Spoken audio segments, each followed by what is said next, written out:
Muy bien, vamos a trabajar con historia de México y vamos a hablar acerca de la época prehispánica. Ok, ya hablamos en la clase anterior de historia de México acerca de qué pasó cuando llegaron los olmecas a Mesoamérica. Ya vimos cuál es la diferencia entre Mesoamérica, Aridoamérica y Oasisamérica. Ok, vamos a ver aquí en el mapa. Es una aproximación porque realmente el concepto de Oasis América no está bien establecido. O sea, no sabemos con precisión por dónde queda, mira, pero podemos decir que la parte morada es la Oasis América, la parte naranja es la Aridoamérica y la parte verde es la Mesoamérica. Y esa parte de Mesoamérica es la que nos interesa sobre todo. Ok, cuando hablamos acerca de los olmecas, hablamos acerca de las cabezas gigantes olmecas. Las cabezas gigantes o colosales de la cultura olmeca. Esas cabezas colosales son las principales obras artísticas que conocemos acerca de los olmecas, pero no es lo único. Los olmecas son conocidos también porque hacían esculturas de jade. Ajá. Entonces, los olmecas crearon muchísimas obras de arte en jade. Jade era una piedra preciosa, muy importante. Pensemos que en la antigüedad de Mesoamérica no existían monedas, ¿ok? No existían monedas, entonces el intercambio era por medio de trueque, ajá, un trueque. Por ejemplo, las diferentes vertientes o las diferentes ramas de la cultura olmeca intercambiaban recursos a cambio de alimentos. No tenían casi esclavos, o sea, no existía mucho la esclavitud. Sí existía de vez en cuando sometían a algún pueblo enemigo, pero era muy poca la esclavitud en comparación con otros lugares del mundo. Muy bien, entonces los olmecas se especializaron en la fabricación de este tipo de obras. Más adelante, cuando aparecieron los teotihuacanos descubrieron la obsidiana. Entonces, vamos a poner aquí arte de obsidiana de Teotihuacán. Los teotihuacanos prácticamente provienen de los olmecas. Entonces, por ejemplo, la obsidiana es una piedra que no solamente es es una piedra oscura, brillante, pero además de eso, es una piedra que se puede utilizar como arma. O sea, por ejemplo, con la obsidiana, como es más dura que el jade y que otras piedras, entonces se puede utilizar como arma. Y de hecho la comercializaban los teotihuacanos como si fuera hierro. Recordemos que los pueblos prehispánicos no desarrollaron el hierro como tal. Ok, entonces vamos a hablar acerca de la clasificación de los periodos históricos de Mesoamérica. Ok, vamos a hablar acerca de los periodos históricos de Mesoamérica.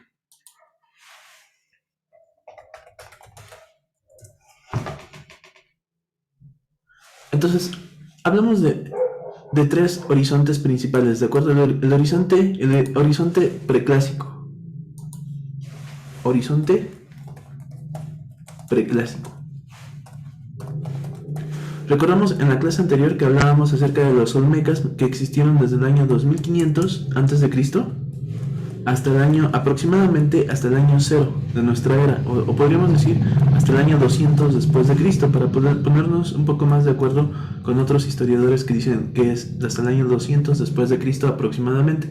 Ese es el periodo horizonte preclásico o también llamado horizonte formativo.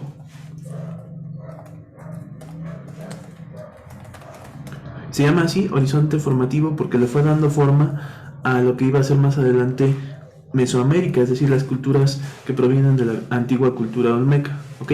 2500 a.C. al 200 después de Cristo. ¿Quiénes predominan en esta época? Lo hemos mencionado, los olmecas, pero también hemos dicho que los olmecas no son un solo grupo de personas, sino que son varios grupos de personas que se fueron diferenciando unos de otros.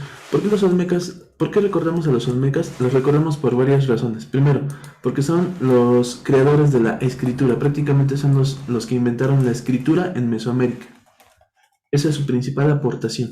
La segunda gran aportación fue la agricultura. La tercera gran aportación fue como tal un lenguaje, protolenguajes, vamos a llamarlo, protolenguajes o protoidiomas. no era un idioma así tan formal como el náhuatl. El náhuatl tiene todas las características de un idioma. O sea, por ejemplo, el náhuatl es tan avanzado como el latín o como el español. En cambio, los protolenguajes de los olmecas no eran tan avanzados y sin embargo ya se estaban consolidando sus lenguajes. Eh, ¿Qué otra cosa aportaron los olmecas? Ya dijimos que todo lo que tiene que ver con el jade. El jade era su principal fuente de comercialización. ¿Qué otra cosa aportaron los olmecas? Bueno, obviamente sus obras colosales, ¿no? Vamos a llamarlas cabezas colosales. ¿Cuáles son las principales ciudades de los olmecas? Bueno, tiene varios asentamientos olmecas. Por ejemplo, los asentamientos de Tlapacoya, en el Estado de México. ¿Qué otro más? La Venta en Tabasco. La Venta, Tres Zapotes.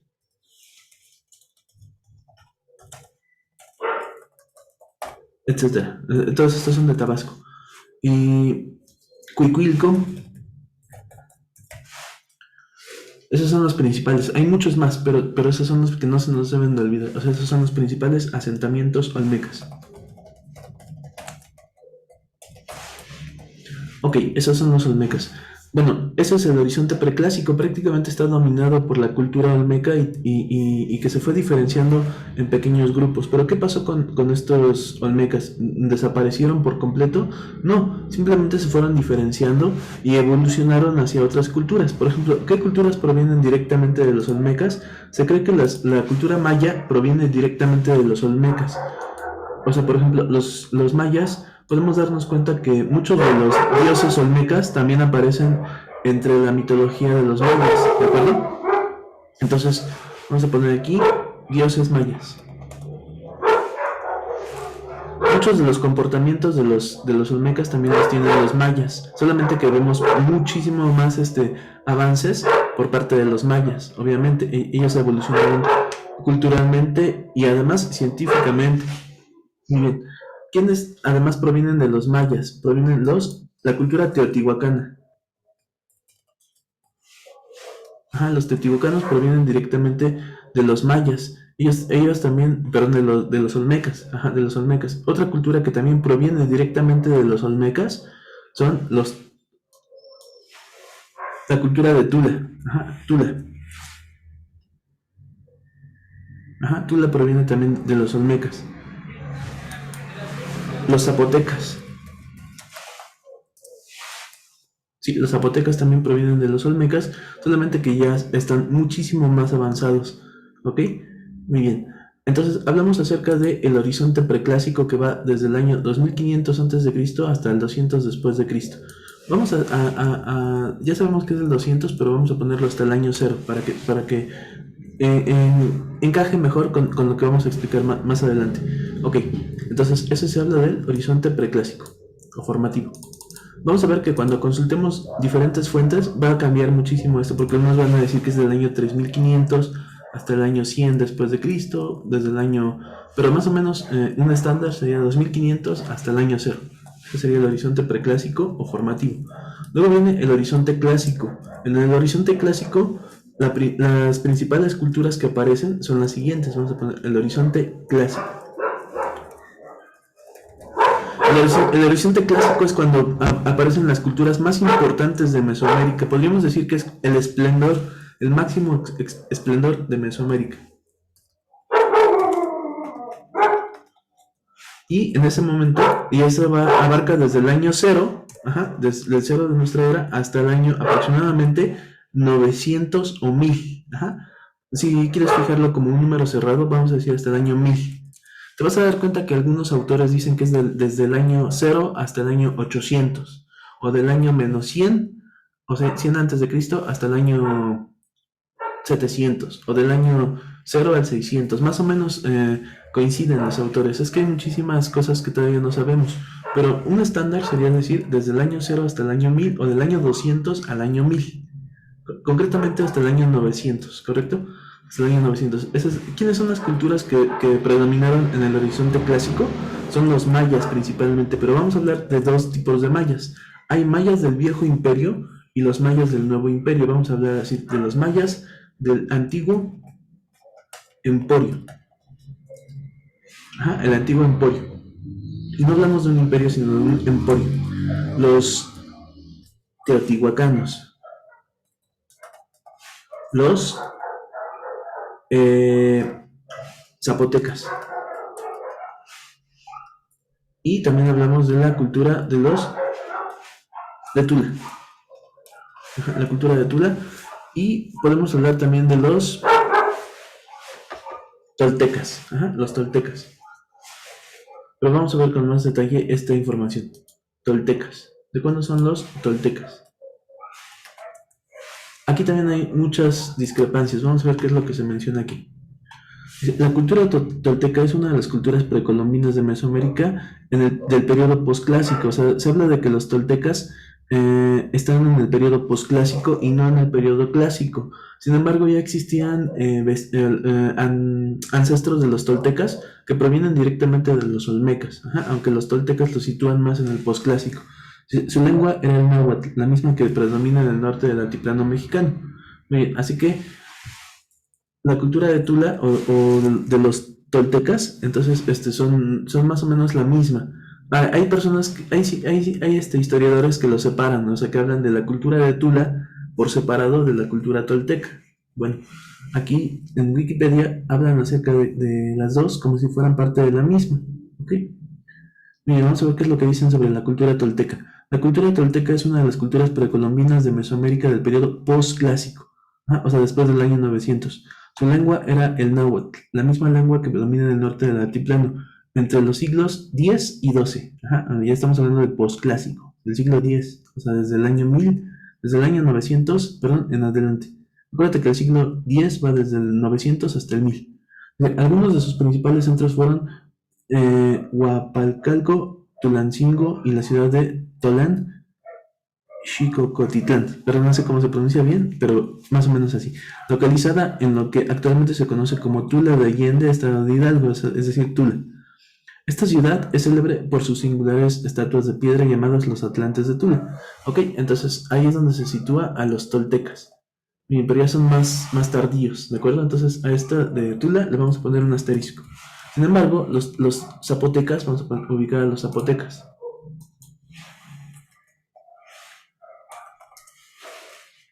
Y también vamos a ubicar a los mixtecas.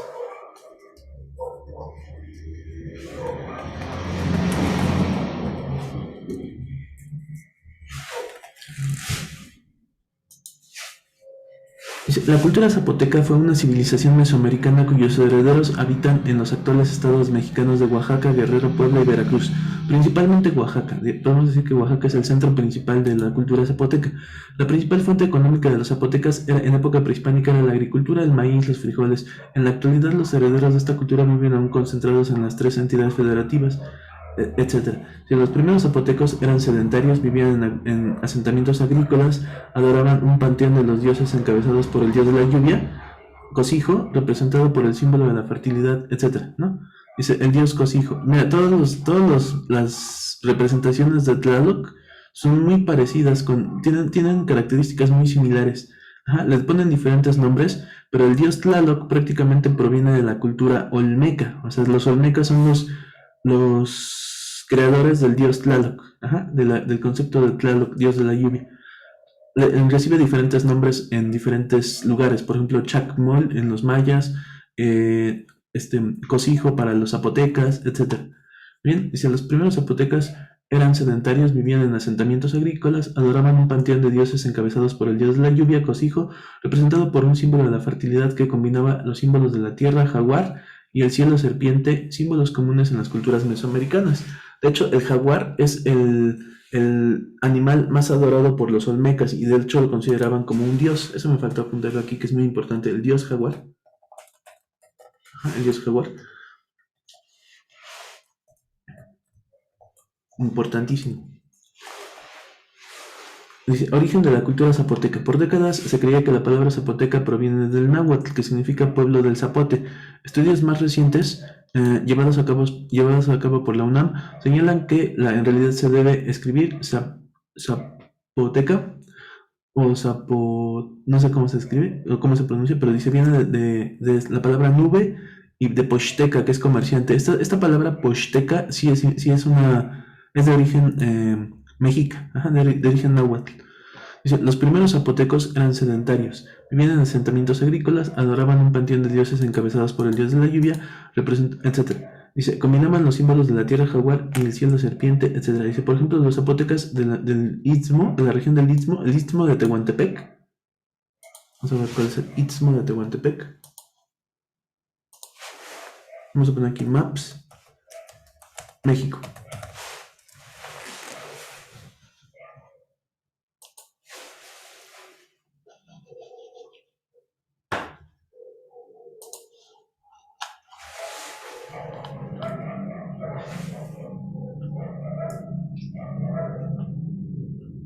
Ok, mira, la región del Istmo de Tehuantepec es esta región que está aquí, la parte más angosta del país.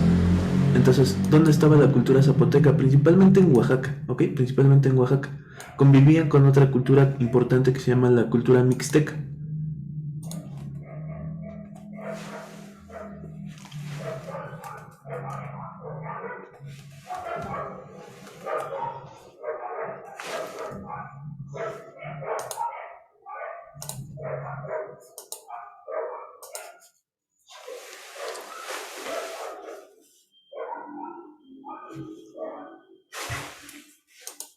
Dice, por ejemplo, los zapotecas de la región del Istmo, una de las tres regiones conocidas, se autodenominaban Benza o Viniza, que significa en idioma zapoteco gente de las nubes. Entre los mitos que existen se dice que son descendientes de la roca, la arena y las nubes. Según algunas de sus pocas leyendas, poco se sabe sobre el origen de los zapotecas. A diferencia de la mayoría de los indígenas de Mesoamérica, no tenían ninguna tradición o leyenda sobre su migración, sino que ellos sabían que nacieron directamente de los robles, tal y como los hijos legítimos de los dioses. De ahí que el nombre que ellos mismos atribuían, o sea, gente de los robles. Dice, la evidencia arqueológica indica que la cultura data desde el año 5000, desde hace 5000 años, donde se establecieron grupos de nómadas en el estado de Oaxaca. Aproximadamente entre los siglos XIV y XV a.C. tuvo lugar el primer desarrollo urbano importante, que era San José Mogote, el centro de San José Mogote. Entonces hay dos lugares principales para los zapotecas, que son San José Mogote y Monte Albán. Vamos a apuntarlos.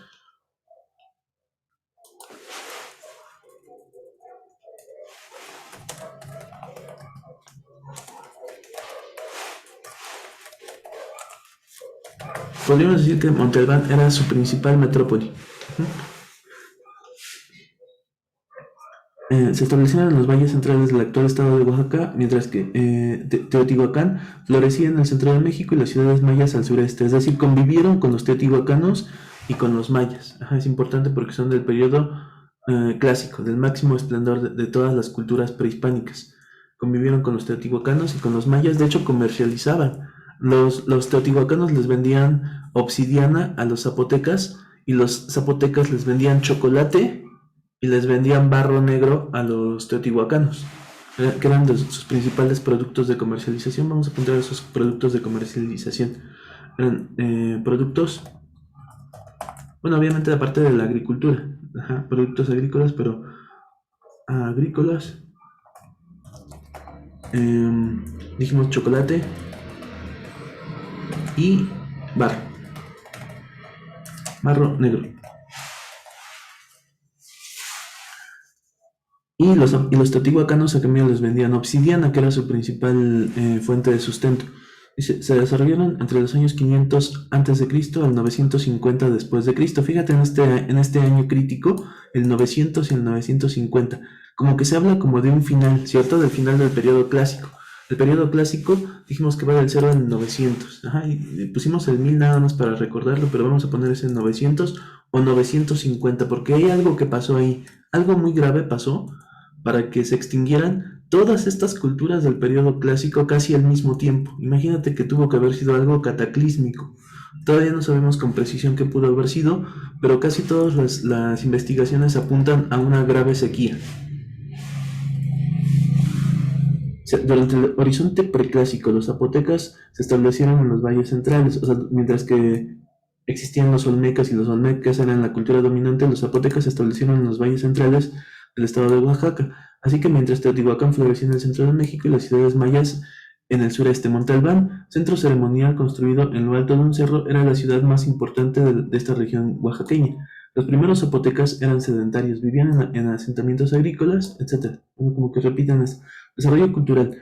Dejaron evidencias arqueológicas en la antigua ciudad de Monte Albán, donde en forma de edificios, estadios para el juego de pelota, tumbas magníficas. Fíjate que el juego de pelota es un invento de los olmecas, o sea que muchísimas culturas van a tener el juego de pelota porque precisamente provienen de los olmecas. Esa es una evidencia cultural. O los olmecas difundieron su juego de pelota por todos lados, o es que son descendientes de los olmecas, es lo más probable. ¿Ok? También el panteón de los dioses, o sea, cuando dicen un panteón de dioses se refieren a un conjunto de dioses. ¿Cuáles son los dioses olmecas, los dioses que adoraban ellos? Mira, el dios jaguar como tal, que no sabemos qué nombre tiene, pero los olmecas son los autores del concepto de Quetzalcóatl. Ajá, Quetzalcóatl no es un dios azteca. Bueno, los aztecas lo adoptaron como uno de sus dioses, pero proviene desde la antigua cultura olmeca. Otro de los dioses que es infaltable es Tlaloc y todas sus versiones, ¿no? Otro dios es Xipetotec. Otro de esos dioses de los olmecas era Mictlantecutli.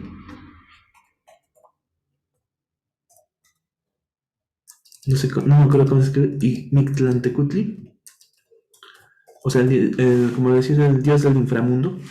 Y por supuesto, Coatlicue, como la diosa de la muerte y de la vida, por decirlo de alguna forma, ¿no? La diosa madre. Todos estos dioses provienen desde los antiguos olmecas y fueron heredados por las siguientes culturas. Por ejemplo, Quetzalcóatl, la cultura que se apropió de Quetzalcóatl como tal, aunque no es suya, digamos, no es su invento, pero lo hicieron más como su invento, fueron los toltecas. Los toltecas son los que se apropiaron principalmente del dios Quetzalcóatl. Los aztecas creían que Quetzalcóatl era de origen 100% tolteca. Ok. Entonces dice, de tumbas magníficas y valiosas mercancías, incluyendo la orfebrería. Monte Albán era la ciudad principal del hemisferio occidental y el centro de su estadio zapoteca, que dominó una gran parte de lo que ahora conocemos como el estado de Oaxaca. Ok, fíjate, en el año del que estamos hablando, estamos hablando del periodo que va desde el 0 hasta el 900, más o menos. Ese es el horizonte clásico. ¿Ok?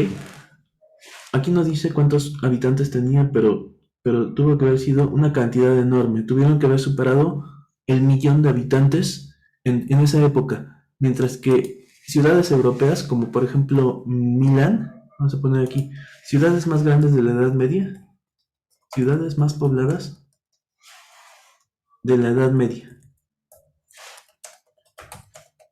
O sea, es decir, el horizonte clásico coincide con lo que en Europa llaman la Edad Media, hasta cierto punto, porque digamos que el horizonte clásico abarca todo el Imperio Romano y la Edad Media, más o menos.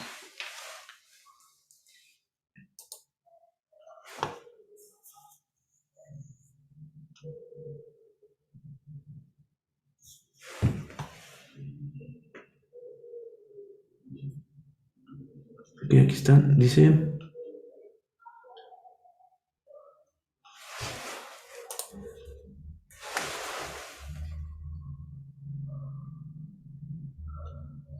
No veo cómo están organizados estos números, pero por ejemplo si comparamos en la Edad Media, este sería el año 1000, Edad Media moderna y contemporánea, sí, es el año 1000. En el año 1000, en el año 1000 tenían aquí 0.05, supongo que son millones, ¿no? ¿Dónde está Roma? No lo ubico.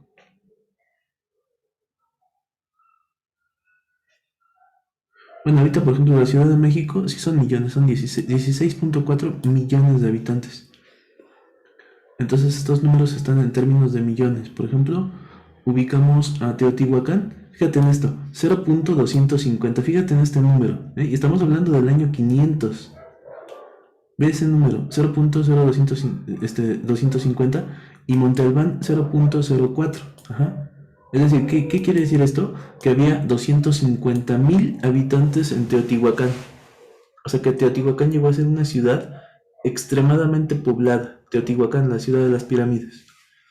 Monte Albán es una ciudad también extremadamente desarrollada, pero no había tantos, había 40,000 habitantes, por decirlo de alguna forma, 40,000 habitantes. Pero son muchos para la época. Si lo comparamos, por ejemplo, con la ciudad de Roma. Fíjate bien, Roma. Roma tenía 100,000 habitantes. 100,000. En el momento en el que Teotihuacán tenía 250,000 habitantes.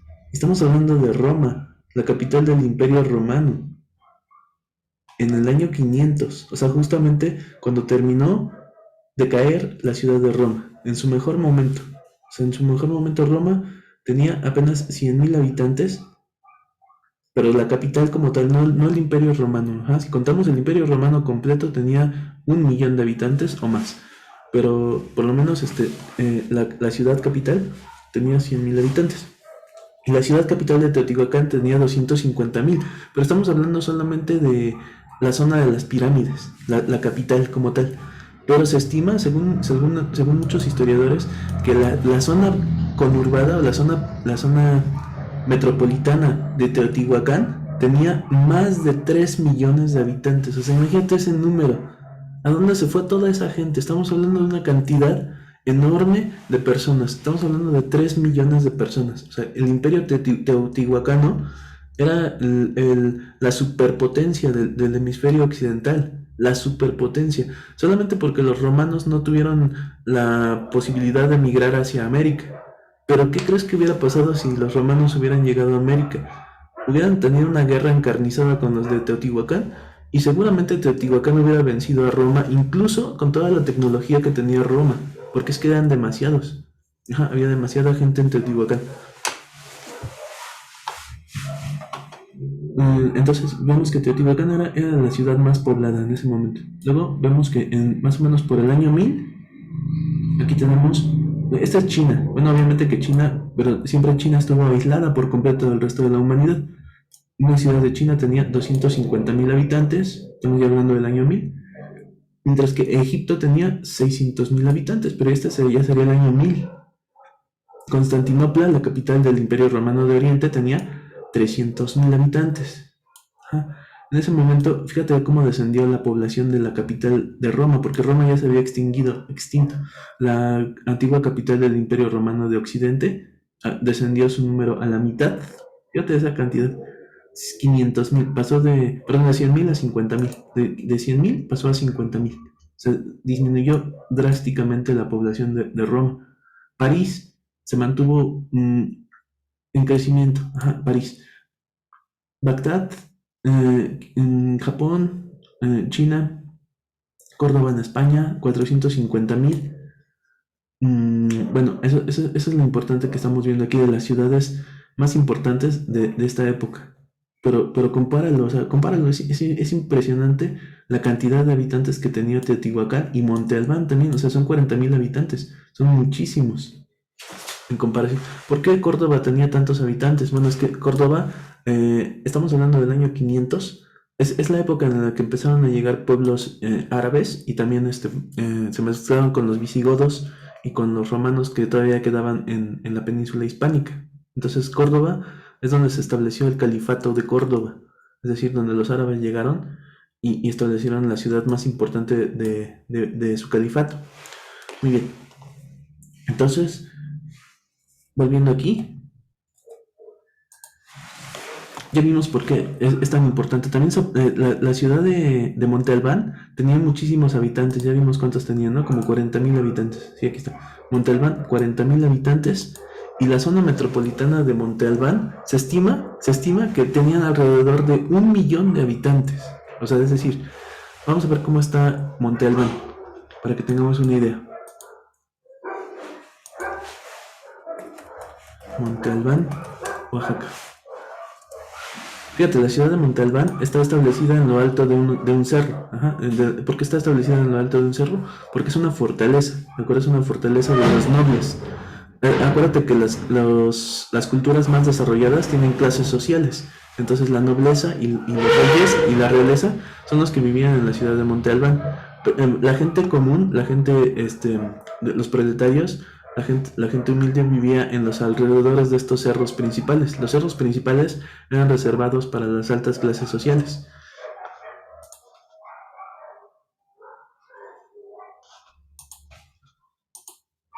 Ok, dice decadencia. Vamos a ver qué es lo que dicen sobre la decadencia. Monte Albán dominó los valles hasta finales del periodo clásico mesoamericano, y al igual que otras ciudades mesoamericanas, entre los años de 700 y 1200 terminó su esplendor. Pese a ello, la cultura zapoteca continúa en los valles de Oaxaca, Tabasco y Veracruz. Es decir, los zapotecas no se extinguieron, lo que se extinguió fue su imperio. El imperio zapoteca coincidió con el imperio teotihuacano, coincidieron.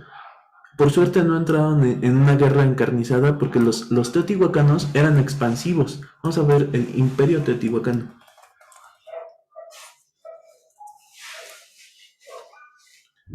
Los teotihuacanos tuvieron una capacidad impresionante, muy superior a la de los aztecas. O sea, todos conocemos a los aztecas porque era un imperio. Claro, los aztecas tenían sometidos a todos los pueblos alrededor. Pero ve esto, es impresionante. Ve cómo extendían su influencia. Ajá, dice, área dominada por Teotihuacán. Su poder y su influencia era por todo el país prácticamente. Y no solo eso, sino que se ha descubierto, vamos a poner aquí, Maps, México. No solamente esto, sino que se ha descubierto que tenían comercio incluso con ciudades de Brasil. Imagínate, pero ciudades de Brasil de los culturas prehispánicas. Es decir, que Teotihuacán no solamente tenía un poder e influencia local en Mesoamérica, sino que extendía su poder e influencia mucho más allá de un imperio internacional. O sea, los teotihuacanos son la superpotencia del occidente. O sea, por eso hablamos de la ciudad más poderosa del hemisferio occidental en la época que va, en el mismo tiempo que Roma tenía su influencia, pero de aquel lado del mar. Ajá. Entonces, Teotihuacán llegó a dominar prácticamente toda Mesoamérica, pero no solo eso, sino que también tenía comercio con los mayas. Ok, los mayas y los teotihuacanos no solo tenían comercio y tenían guerras, siempre estaban en guerra, pero también cuando tenían periodos de paz, incluso intercambiaban gente de la realeza. O sea, por ejemplo, princesas de los mayas se casaban con príncipes teotihuacanos o viceversa. Entonces había un intercambio de reyes y de príncipes entre Teotihuacán y los mayas. Ajá. Pensando en el antiguo imperio maya, el antiguo emporio de los mayas, que no coincidió con los españoles. Cuando llegaron los españoles encontraron a un imperio maya, pero era un imperio mucho más reciente. Ese se llama el Nuevo Imperio. Eso no tiene nada que ver con los antiguos mayas. Todo lo que conocemos de los mayas, o sea, todas sus grandes construcciones, Palenque, Chichen Itza, etcétera, provienen del antiguo imperio. ¿Ok? Bien, entonces fue durante el periodo clásico precisamente cuando se desarrollaron las grandes culturas como son las siguientes. Teotihuacán, desde mi punto de vista, es la más poderosa de todas, más que los aztecas todavía. De hecho, pues lo podemos constatar con las pirámides de Teotihuacán. O sea, ni siquiera los aztecas pudieron construir algo tan grande como las pirámides de Teotihuacán. Bueno, pues Teotihuacán entonces tenía comercio incluso con los nazcas. Fíjate en esto, los nazcas de Perú y de Bolivia y de Chile, la región nazca, así como con las culturas más al sur de Tiahuanaco y Pumapunco, es decir, estas culturas que se encuentran muy abajo en América del Sur, y grupos de población de Brasil tenían comercio con los teotihuacanos. Y se puede comprobar porque en la pirámide del Sol existe mica que se ha comprobado que proviene de Brasil. O sea, esa mica es como una piedra, que se parece como un plástico. Pero esa mica proviene de Brasil. Imagínate la cantidad de comercio que hacían los teotihuacanos con todas las culturas del periodo clásico. Llegó a ser impresionante Teotihuacán, mucho más de lo que pudiéramos imaginar. Pero algo que a todos nos sorprende, pero muchísimo, es que los teotihuacanos no tenían escritura. O sea, imagínate que los teotihuacanos dominaban el centro del país, pero no tenían escritura. No sabemos cómo es que podían llevar una contabilidad de todo su enorme imperio sin tener una escritura, porque prácticamente todas las culturas que llegaron a desarrollar imperios tenían que inventar la escritura precisamente para poder administrar sus gastos y sus impuestos. Entonces es sorprendente que los teotihuacanos no tuvieran una forma de escribir. Los teotihuacanos adoptaban, igual que los aztecas más adelante, adoptaban a los dioses de otras culturas. Por ejemplo, los teotihuacanos adoptaron de los antiguos precursores de los toltecas, adoptaron al dios Quetzalcóatl, ¿ok? Entonces vamos a poner pirámide de Quetzalcóatl en Teotihuacán.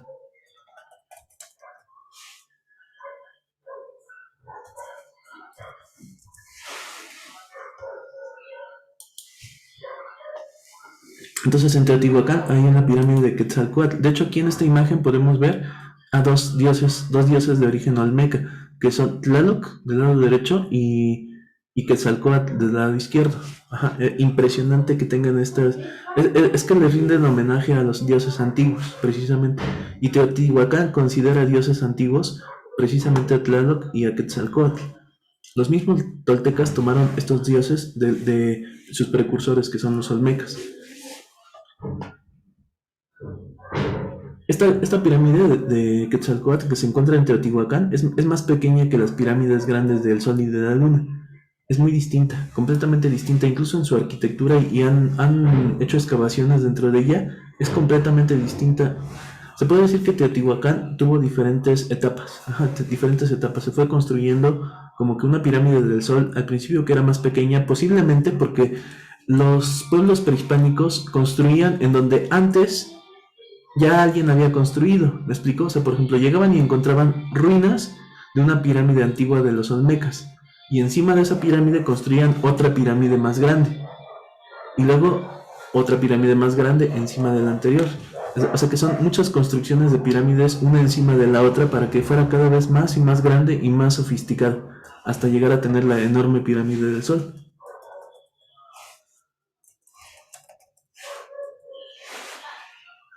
Entonces la pirámide del Sol es la mitad de altura que la pirámide de Keops.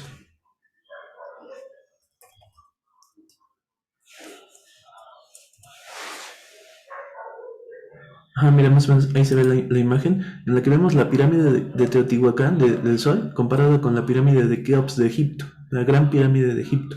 Es impresionante el desarrollo que tuvieron los teotihuacanos. Muy bien, entonces vamos a interrumpir por el momento y continuaríamos mañana. ¿Sí? Que descanse. Hasta mañana.